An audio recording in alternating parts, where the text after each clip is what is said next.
Dans le cadre de ces Olympiades, on a voulu faire un projet qui avait un rapport avec la glisse. On a vu le thème du sport, c'est quelque chose qui nous réunit tous, et on a vu qu'il nous manquait quelque chose.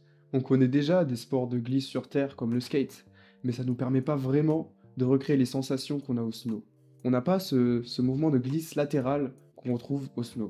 Et pour faire cela, on est parti de l'architecture de quelque chose qui existait déjà. On a pris l'architecture du one wheel. C'est un peu comme un skate avec une roue, mais qui fonctionne comme un Segway.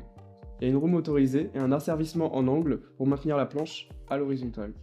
Ce choix implique en fait de changer complètement l'architecture du one wheel. Donc une roue peut vraiment pas fonctionner, donc on va la remplacer par une sphère pour pouvoir se déplacer latéralement. Donc on pourrait juste penser à un simple ballon de basket. Le problème c'est que pour des raisons structurelles, ça ne marchera pas. Du coup, on a dû inventer et concevoir notre première roue de skate féerique. Donc pour réaliser cette sphère, on a imprimé en 3D un dodécaèdre qui sera donc le cœur en plastique de cette sphère, qu'on a conçu des patchs en polyuréthane, la même matière que pour les roues de skate, et elles vont donc venir se visser tout autour du cœur. Le problème d'utiliser une sphère, c'est qu'on ne peut plus utiliser les transmissions classiques de couple, comme par exemple les courroies qu'il y a sur les petits skates électriques. Mais il faut qu'on commence à utiliser des roues omnidirectionnelles, puisqu'on transmet par friction. Le souci des roues omnidirectionnelles, c'est que puisqu'on veut mettre des personnes dessus, il faut qu'elles puissent supporter des charges importantes, et les roues omnidirectionnelles qui sont aux dimensions souhaitées et qui peuvent résister à ces charges, elles sont vite très chères.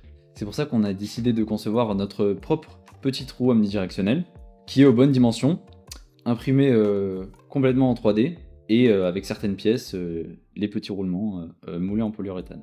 Au-delà de ça, ce projet c'est un vrai défi mécanique pour nous, puisqu'on a de nombreuses pièces qui sont imprimées en 3D, donc en PLA, et qui doivent supporter de très grosses charges. Et donc il a fallu pour nous qu'on réalise des simulations, et on a été aidé pour cela par Ansys et ADDL. Ils nous ont pour ça fourni les solutions logicielles pour réaliser ces simulations, mais ils nous ont aussi coaché sur l'analyse structurelle, qui est un domaine que l'on découvrait complètement.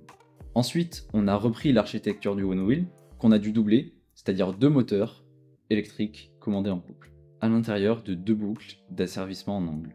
C'est ainsi que nous avons conçu le premier skate à roue sphérique qui va concourir pour la finale des Olympiades de sciences de l'ingénieur.